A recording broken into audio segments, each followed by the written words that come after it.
Cik cik cik. Oke guys, welcome back to Gnosis alias Cakradiva dalam pembahasan alur cerita prediksi alias spoiler Kang Pakboy, apalagi kalau bukan BTTH episode ke-141.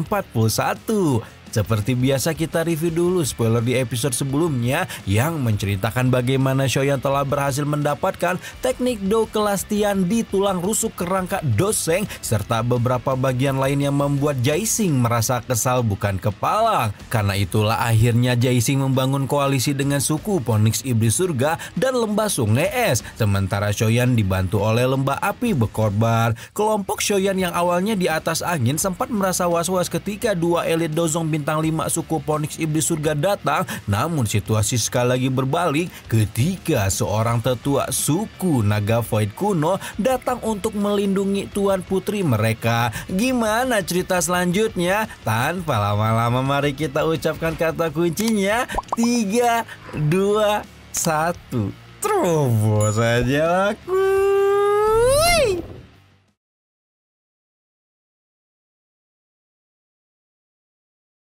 Tawa marah yang sombong itu seperti guntur dari langit yang menyapu seluruh langit ketika kekuatan naga yang sangat kuat menyebabkan Doki di dalam tubuh sejumlah orang tampak sedikit terhalang, tidak terkecuali Huang Xuan dan dua tetua lain yang menunjukkan kengerian di hati mereka ketika melihat seorang tetua puncak naga Void kuno datang. Meskipun suku Phoenix Iblis Surga dianggap sebagai binatang iblis puncak di benua Doki, mereka masihlah sadar diri jika makhluk pamungkas yang sebenarnya selalu menjadi naga Void kuno, di mana bahkan leluhur mereka suku Phoenix Iblis kuno pun kesulitan melawannya. Awalnya Huang Xuan dan kawan-kawan masih bisa sombong ketika melihat naga Void muda seperti Jian, namun ketika harus berhadapan dengan naga Void yang sudah dewasa seperti ini, tidak ada yang bisa dilakukan para tetua sok keras Phoenix Iblis Surga itu kecuali mundur secara eksplosif. Namun tanpa memberikan sedikit pun kesempatan bagi trio Wek-Wek itu bergerak, sosok manusia kuat yang diperdengarkan tawa marah itu melintasi ruang kosong sebelum muncul di depan tiga tetua suku Phoenix Iblis Surga dan membantingkan telapak tangan merah darah hingga membuat Huang Xuan dan antek-antek dajalnya dipaksa meludahkan darah. Semua orang yang menghirup udara dingin di hati mereka saat tiga elit dozun bintang 5 dibuat terbaring di lubang dalam sambil berlumuran darah segar. Bahkan kelompok Shoyan yang posisinya diuntungkan juga dibuat mengangak ketika pertama kali menyaksikan kekuatan naga Void kuno yang matang. Seluruh langit seketika menjadi sunyi setelah menyaksikan bagaimana kejamnya penghakiman suku binatang iblis paling misterius di benua, membuat Bing He buru-buru berhenti bertarung dengan keringat dingin, mempertanyakan identitas asli Shoyan sampai bisa mendapatkan bantuan dari faksi puncak benua layaknya klan Gu dan naga Void kuno yang mungkin hanya bisa dibandingkan dengan aula jiwa saja. Sosok kuat itu menyilangkan tangan di depan dada dan berdiri sederhana di langit, namun tak ada seorang pun di seluruh alun-alun ini berani membuka mulut untuk berbicara dengan generasi muda berambut putih alias si Cucah yang sebenarnya bernama Jiu Feng kemudian memprotes tindakan tetua naga Void karena menunjukkan kekejaman yang luar biasa di hadapan generasi muda sepertinya. Hal itu jelas saja membuat si tetua naga Void kuno yang bernama Hei King tertawa marah mengingat trio Wek-Wek Phoenix Iblis Surga baru saja hendak melakukan hal yang sama kepada Jian. Pria dengan perawakan besar itu mengingatkan semua orang yang tidak mau dipukuli untuk menyingkir, membuat Jiu Feng auto kicep dengan wajah ngeri berpikir jika dengan kekuatan Hei King satu pukulan saja sudah cukup untuk membunuhnya. Baru setelah membungkam semua orang yang awalnya sok keras ini, Heki mengalihkan perhatiannya kepada Jian, memastikan jika dia sebagai pelindung Jian tidak terlambat datang untuk menyelamatkan bocah satu ini. Jian merengut kecil sebelum menunjuk ke arah hantu tua Zaising di kejauhan dan berkata jika masih ada satu musuh yang belum digeprek. Ekspresi hantu tua Zaising langsung berubah saat melihat Jian menunjuknya, mengingatkan jika dirinya adalah anggota aula jiwa yang tidak bisa disinggung dengan mudah. Hiking membelalakan matanya penuh kemarahan berkata bahwa Aula Jiwa juga tidak akan berani menyinggung naga void kuno sebelum kemudian mengangkat kipas besarnya dan menampar Zexing seperti nyamuk dan memperingatkan semua orang untuk pergi karena tidak memiliki kualifikasi untuk menyentuh kelompok Shoya. Zexing mengusap darah segar di sudut mulutnya sambil mengepalkan tinjunya erat-erat, memendam kekesalan melihat Shoyan mendapatkan bantuan naga void kuno dan dengan penuh keengganan harus merelakan tulang-tulang yang dibawa oleh Shoyan. Namun sosok besar yang begitu menakutkan itu hanya bisa garuk-garuk kepala ketika berhadapan dengan Jian dan menerima omelan tentang hukuman apa yang akan Hiking terima kalau saja dia datang terlambat, sehingga Phoenix Iblis Surga berhasil merebut buah naga poni. Baru setelah puas ngomel-ngomel, Jian pun segera memperkenalkan teman-temannya termasuk Shoyan yang langsung menangkupkan kedua tangannya sambil berterima kasih atas bantuan Hiking. Hiking menatap Shoyan dan berkata sambil tersenyum memuji klan Xiao sebagai satu dari 8 klan kuno sehingga masih bisa menghasilkan keturunan seperti Shoyan meskipun kesenjangan dengan leluhur mereka Xiao Xuan sudah sangat jauh. Dia mengingat jika dahulu kala dia pernah bertemu dengan Xiao Xuan ketika seusia Jian dan menjadi hal yang sangat menarik jika sekarang dia bertemu dengan keturunannya. Tidak mau banyak basa-basi di tempat ini, Hiking pun mengajak semua orang untuk pergi daripada muncul lagi orang-orang sok keras yang cari gara-gara dengan mereka.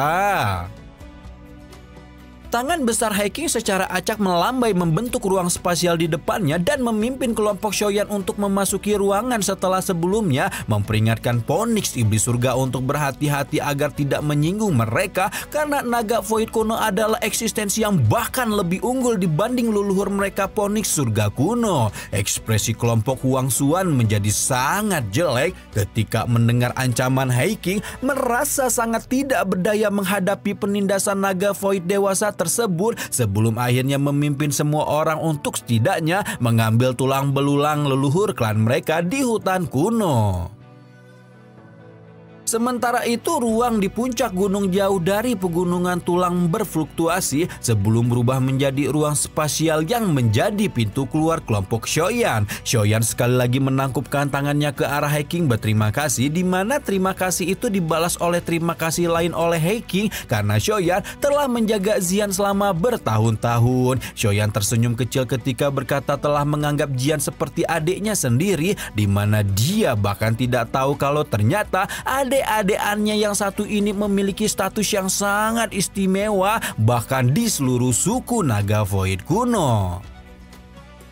Baru setelah selesai makasih-makasian sama Shoyan itu, Hiking mengajak Shoyan kembali ke suku naga void kuno karena para tetua suku sudah memberikan perintah agar Tuan Putri Naga Void itu menyelesaikan warisan kuno juga menyerah buah naga Phoenix yang telah dia temukan. Awalnya Jian langsung ngambek diajakin pulang kampung, namun setelah Hiking mengingatkan jika dengan kekuatan Jian sekarang, gadis itu hanya akan menjadi beban untuk Shoyan, Jian jadi pikir ulang atuh dan akhirnya setuju untuk kembali dengan catatan dia akan menyusul Shoyan setelah menyelesaikan warisan. Tidak hanya Jian, Xiongzhan pun diminta untuk ikut ke markas suku naga void kuno, di mana Hiking menjanjikan jika Xiongzhan yang memiliki darah keturunan naga void akan mendapatkan banyak keuntungan jika mereka berada di markas leluhurnya. Karena hari ini mau tidak mau akan menjadi perpisahan sementara, Xiaoshan segera mengusap kepala Jian sambil tersenyum, memberikan semangat kepada gadis yang juga sudah dia anggap seperti adiknya sendiri. Hiking melambaikan tangannya sekali lagi menciptakan ruang spasial dan memimpin Jian serta Xiongzhan untuk memasukinya.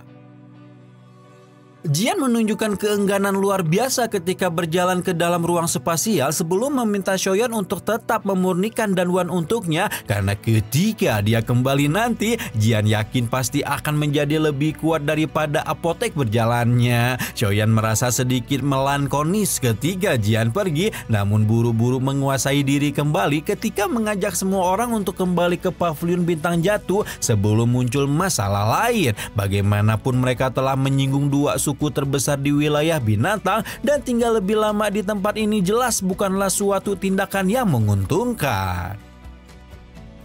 Sementara kelompok Shoyan mulai bergerak dari wilayah bintang, tampaklah sosok tua Abah Yolo sedang duduk di atas batu besar puncak Gunung Bintang Langit sebelum kemudian disusul oleh Feng Xian yang mengabarkan bahwa dia telah mengabarkan kembalinya Yo Chen kepada rekan-rekan lama mereka. Feng Xian mengabarkan jika rekan-rekan lama mereka itu bersedia bergabung dengan mereka, dan ketika sang kepala pavilion bintang jatuh telah memulihkan kekuatan lamanya, maka rekan-rekan lama itu akan menjadi pejabat tamu di pavilion bintang jatuh. Ngomong-ngomong tentang kekuatan, Feng Xian penisirin apakah Shoyan berhasil mendapatkan buah bayi jiwa, berhubung tampaknya ada banyak ahli yang mengincarnya. Yolo tanpa melihat ke cakrawala saat berkata jika Shoyan akan mendapatkan apa yang telah dia janjikan, membuat Feng Xian sempat terkejut saat melihat kepercayaan Yolo yang sangat besar kepada muridnya. Namun setelah dia mengikuti mata Yolo yang melihat ke atas, Feng Xian akhirnya paham dari mana kepercayaan itu berasal, karena sepersekian detik kemudian ruang di atas Gunung Bintang Langit itu berfluktuasi sebelum kemudian menunjukkan rombongan Shoyan yang datang dengan wajah penuh senyuman. Astagfirullah. Yo Chen sempat mengeringit tidak senang ketika mendengar jika perjalanan Shoyan kali ini telah diganggu oleh aula jiwa. Namun wajah tidak senang itu segera berubah menjadi kebanggaan saat muridnya menjentikan jari dan memunculkan sebuah kotak kayu tempat buah bayi jiwa disimpan. Bahkan dengan ketenangan Yolo, matanya tanpa sadar menunjukkan kegembiraan saat melihat buah emas yang ditunjukkan Shoyan, di mana buah emas itu tidak salah lagi merupakan buah bayi jiwa kualitas terbaik. Nah, berhubung buah bayi jiwa telah didapatkan, Shoyan meminta Yolo untuk segera memulihkan esensi spiritualnya agar mereka bisa segera memulai pemunihan tubuh baru. Nah, tapi enggak ada angin, enggak ada hujan, tiba-tiba saja Yolo bertanya apakah Shoyan ingin menyelamatkan ayahnya. Pertanyaan itu auto membuat Shoyan jadi mode sad boy, mengingat sosok ayah yang begitu dia rindukan. Bagaimanapun ayahnya adalah sosok yang sangat mengasihinya di masa kecil. Bahkan pada saat dia berada di titik terendah, kasih yang diberikan ayahnya tidak berkurang karena alasan apapun. Karena itu pula, Shoyan dengan penuh keyakinan berkata jika dia akan menyelamatkan Xiaozang apapun yang terjadi, membuat Yolo dengan lembut menepuk bahunya berjanji jika gurunya akan membantu usaha Shoyan, bahkan jika Abah harus membayar dengan nyawanya. Shoyan tersenyum terenyuh mendengar betapa kasih yang diberikan gurunya juga tidak kalah istimewa. Namun senyuman itu harus berubah menjadi keterkejutan ketika Abah mengatakan jika Xiaozang tidak dipenjara di aula cabang manapun di dataran tengah, melainkan dibawa ke alam jiwa ciptaan mereka sendiri. Tinju di bawah lengan Shoyan sedikit menegang, jarinya dengan lembut mengusap cincin penyimpanannya. Batu giok kuno dengan aura kuno diam-diam muncul di tangannya. Tause Ansen God Jet, target dari Hall of Soul, namun tidak dapat merasakan apa gunanya benda ini telah memilikinya selama bertahun-tahun. Selain ketika dia berlatih jauh di bawah menara Akademi Jianan saat itu, ketika giok kuno itu menunjukkan beberapa aktivitas yang tidak biasa itu tidak pernah muncul untuk kedua kalinya bahkan setelah bertahun-tahun. Yo Chen juga menjelaskan hasil penyelidikannya, di mana dikabarkan aula jiwa sebenarnya memiliki nama lain sejak lama yang disebut sebagai klan Hun. Shoyan curiga jika apa yang disebut sebagai klan Hun ini sebenarnya merupakan klan kuno layaknya klan Gu. Namun sayang dengan kompetensi Yolo saat ini, kepala pavilion bintang jatuh itu masih belum mendapatkan informasi mengenai ini. Namun betapapun berbahayanya aula jiwa maupun klan Hun yang ada di belakangnya, Yolo berjanji akan selalu berada di belakang Shoyan untuk memberikan dukungan. Yolo memilih untuk segera melakukan retreat setelah mendapatkan buah bayi jiwa, sementara kelompok Shoyan pertama-tama beristirahat selama beberapa hari demi memulihkan kekuatan yang cukup terkuras pasca pertarungan besar di reruntuhan. Namun bahkan setelah memulihkan diri ada hal lain yang membuat Shoyan sakit kepala, di mana hal lain itu adalah racun pengikisan jantung Kaisar Piton yang saat ini bersarang di tubuh King Lin. Jenis racun ini dikabarkan tidak memiliki penawarnya, namun menurut insting Shoyan sebagai alkemis top tier, penawar itu tetap ada, sayangnya belum ditemukan. Karena itulah Shoyan langsung khusyuk mempelajari banyak buku pengobatan yang ditinggalkan Yolo, bahkan juga meminjam buku racun 7 warna yang dimiliki oleh Shoishan. Meskipun racun mematikan itu membuatnya sakit kepala, surga selalu memberikan perhargaan kepada mereka yang berusaha. Dan setelah mencari selama 4 hari 5 hari, Shoyan akhirnya mulai menemukan statik metode untuk menawarkan racun pengikisan jantung. Shoyan mengakuisisi kolam di puncak Gunung Bintang sebelum memasukkan berbagai bubuk atau cairan obat dalam kolam tersebut. Shoyan juga menambahkan darah binatang iblis ke dalamnya dengan komposisi beberapa pil obat yang membuatnya hanya bisa tertawa getir. Baru setelah itu Shoyan meminta Killing untuk masuk ke dalam kolam dan menyerap seluruh energi di dalamnya demi menstabilkan kekuatan di ranah Dozun. Killing awalnya malu-malu meong ketika disuruh mandi tiba-tiba di depan Kang Bakboy seperti ini, namun karena berendam di dalam kolam dianggap sebagai satu bentuk pengobatan, Kinlin pun menuruti Shoyan dan segera melompat dengan percikan air.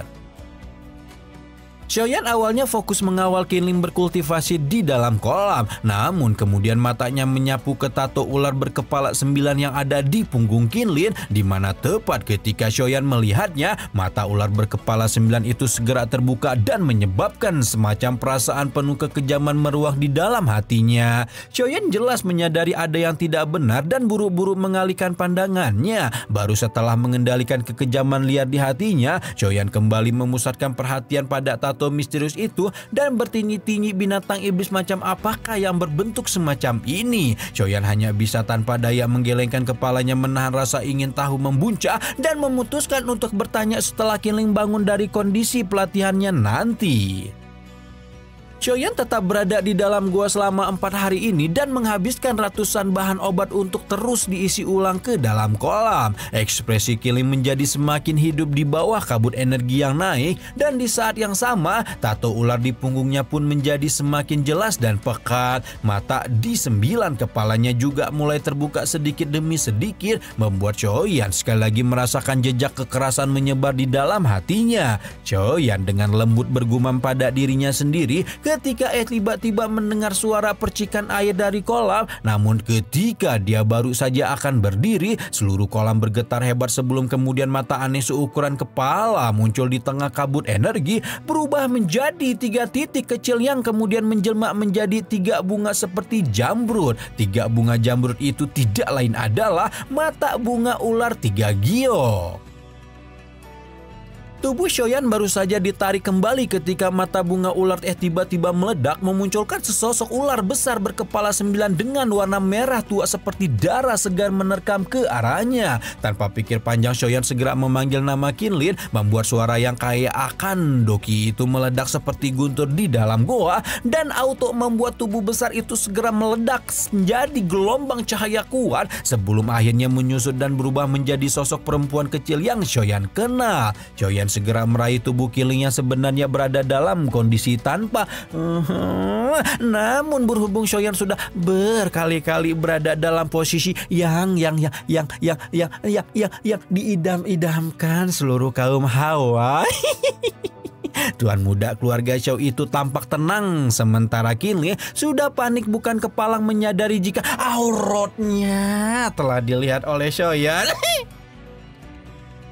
Setelah Kinlin menjadi lebih tenang, Shoyan dengan tidak sabar menanyakan identitas dari ular berkepala 9 yang ada di punggung Kinlin, di mana ular 9 kepala itu ternyata merupakan ular surga kuno yang bermutasi. Dikabarkan bahwa ular surga kuno adalah eksistensi yang bisa disejajarkan dengan Phoenix surga kuno. Namun karena jumlahnya yang terlalu sedikit, binatang iblis puncak di masa lalu itu telah menderita kepunahan sejak lama. Ceritanya Kinlin secara tidak sengaja menemukan kerangka ular surga kuno di pegunungan dan menggunakan mata bunga ular dengan harapan bisa memanggil tubuh spiritual. Tapi ternyata kerangka itu sangatlah sukar dikendalikan dan untungnya semakin melemah seiring dengan meningkatnya kekuatan Kinlin. Seperti yang Shoyan ketahui sebelumnya bahwa mata bunga ular adalah konstitusi khusus luar biasa yang bisa mengendalikan segala jenis binatang iblis ular kecuali yang memiliki garis keturunan bangsawan pada zaman kuno.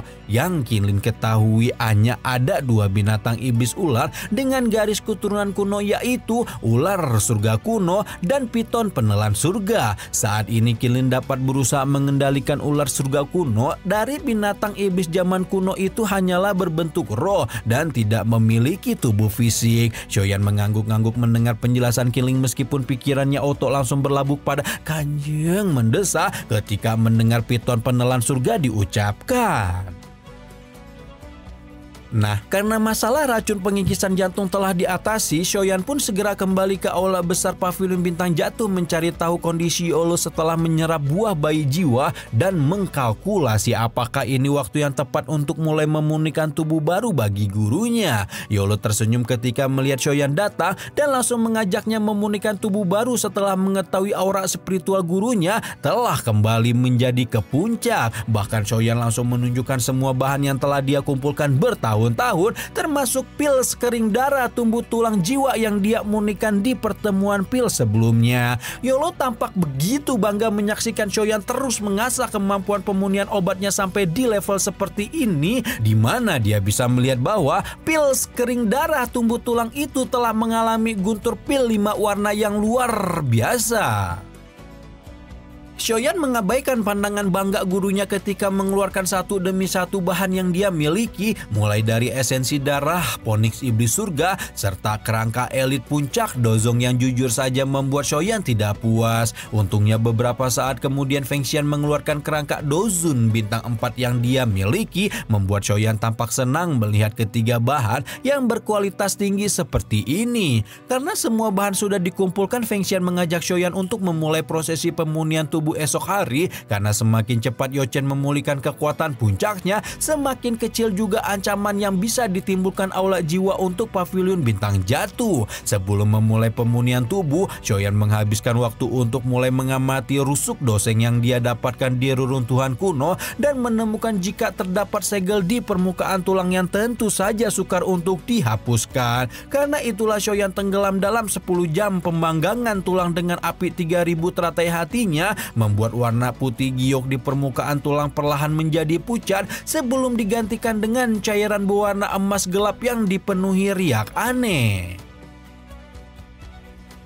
Shoyan ragu-ragu sebentar sebelum memasukkan tangannya ke dalam cairan emas, merasakan kekuatan penekan luar biasa yang membuat tangannya terasa remuk redam. Nah, tepat ketika Shoyan mengira tangannya akan diremas sampai hancur, cairan keemasan gelap itu mengalir ke tangannya seperti air banjir sebelum kemudian mentransfer semacam pengetahuan akan teknik yang disebut sebagai telapak tangan penciptaan surga. Shoyan menemukan kesadarannya tengah berada di sebuah ruang kosong yang kemungkinan merupakan ruang memori yang tersembunyi di dalam teknik Do. Mata Shoyan menjadi cerah dan bergetar ketika mendengar suara tenang mengalir di ruang kosong, memperkenalkan teknik telapak tangan penciptaan surga yang ternyata benar-benar sebuah teknik Do kelas dia. Shoyan menghirup udara dalam-dalam saat dia melihat lingkaran cahaya hitam yang dengan cepat menyebar di matanya, melihat satu demi satu metode dan rute terbaik telapak tangan penciptaan surga yang luar biasa. Dan baru setelah semua runtutan metode itu selesai diproyeksikan, Shoyan mengetahui jika doseng yang beberapa waktu lalu menimbulkan huru-hara di wilayah binatang memiliki nama Zohua. Singkat cerita, proyeksi teknik telapak tangan penciptaan surga telah selesai seluruhnya, sehingga Shoyan mulai mempraktekkan teknik Do kelas Tian tersebut dan menemukan jika hanya telapak tangan yang telah dimurnikan oleh air liur spiritual emas yang dapat menggunakannya. Shoyan melompat turun dari tempat tidur dan bersiap untuk mempraktekkan teknik telapak tangan penciptaan surga yang telah dia pelajari. Rute dan garis Do menyebar ke seluruh tubuhnya sebelum kemudian berkumpul di lengan dan menciptakan cahaya keemasan yang melonjak di telapak tangannya. Cahaya keemasan itu semakin pekat warnanya sebelum akhirnya berubah menjadi cahaya hitam dengan kekuatan isap luar biasa yang dia lihat di reruntuhan kuno sebelumnya. Namun melepaskan benda berbeda berbahaya ini di tengah pavilion bintang jatuh jelas bukanlah sesuatu yang bagus untuk dilakukan. Karena itulah Shoyan buru-buru membatalkan aktivasi tekniknya dan menghela napas lega saat merasakan doki yang sangat besar yang sekali lagi pulih di dalam tubuhnya. Singkat cerita, uji coba teknik telapak tangan penciptaan surga telah selesai, hari berganti dan waktunya pemunihan tubuh untuk Yolo tiba. Shoyan berkumpul dengan Yochen dan Fengxian di menara batu belakang gunung bintang langit yang dipilih menjadi lokasi pemunihan. Shoyan meminta Fengxian untuk mengisolasi menara batu selama proses pemunihan dan hal itu langsung diamini oleh Om Feng karena memulihkan kekuatan temannya ke puncak jelas merupakan hal paling penting untuk dilakukan saat ini. Shoyan mengangguk sebelum secara bertahap menenangkan pikirannya sebelum mulai mencampur berbagai bahan untuk menyempurnakan tubuh lebih dulu. Satu demi satu bahan muncul di hadapan Shoyan sebelum kemudian dipanggang dengan 3000 api teratai hati yang merupakan penggabungan dari 3 api surgawi, kerangka dozur, esensi binatang iblis, dan pil sekering darah tumbuh tulang telah dikeluarkan. Dan pembanggangan semacam ini adalah proses yang panjang hingga Shoyan menghabiskan waktu sepanjang hari untuk membuat warna merah hijau di kerangka dozur menjadi lebih pucat, menandakan bahwa kerangka tersebut telah menyerap energi dari bahan lain ke dalamnya. Shoyan tersenyum melihat Abah menunjukkan kebanggaan selama dia memurnikan tubuh baru sebelum tiba-tiba saja pikiran tentang memasukkan lengan doseng melintas di kepalanya. Setelah ragu-ragu sebentar, Shoyan pun akhirnya menyambungkan lengan doseng itu ke bagian lengan kerangka dozun, membuat Yochen hanya bisa ternganga tidak menyadari jika muridnya itu telah benar-benar membawa kerangka suci seorang doseng dari reruntuhan kuno. Shoyan tidak begitu memperhatikan keterkejutan yang ditunjukkan Yolo dan fokus untuk melanjutkan penyempurnaan tubuh hingga kerangka putih keabu-abuan, hingga kerangka itu telah sepenuhnya menyatu dengan bahan lain termasuk lengan doseng yang disambungkan. Baru setelah semua prosesi ini selesai, Shoyan memberi kode kepada gurunya yang membuat Yolo mengangguk ketika menelan pil sekering darah tumbuh tulang dan berubah menjadi seberkas cahaya yang memasuki kerangka, menandakan bahwa saat ini proses pembangkitan Abah Yolo menuju kekuatan puncaknya telah resmi dimulai. Sementara Shoyan dan Yochen memulai proses panjang pembangkitan tubuh, sebuah aula besar yang diliputi kegelapan diserbu oleh kabut hitam yang secara perlahan berubah menjadi banyak sosok bertudung yang tidak lain adalah antek-antek dajjal aula jiwa. Sosok-sosok itu kesemuanya berdiri di udara kosong, menunjukkan betapa mereka setidaknya merupakan leluhur dozong yang luar biasa. Namun sosok-sosok kuat itu buru-buru membungkuk hormat pada ruangan kosong di tengah aula, sebelum kemudian terdistorsi dan menunjukkan sosok biru dengan aura keagungan luar biasa yang dipanggil dengan nama Tianzun ke-9. Tanpa banyak babi bu, Tianzun ke-9 melakukan perintah kepada semua orang untuk memulai misi penting mereka, di mana misi penting itu tidak lain adalah menghancurkan pavilion bintang jatuh serta menangkap Shoyan sekaligus gurunya Yochen. Mantap ya, akhirnya nih apakah Abah akan bangkit di episode 142 ataukah aula jiwa akan datang lebih dulu untuk menghancurkan prosesi pembangkitan Abah? Waduh, makinlah nggak sabar sama kelanjutan ceritanya ya. Gimana, lanjut nggak nih? Kalau lanjut jangan lupa untuk di like, komen, dan share ya guys ya. Terus jangan lupa juga di follow Facebooknya Cakra Diva tuh yang buat alur ceritanya yang asli ya guys ya. Oke?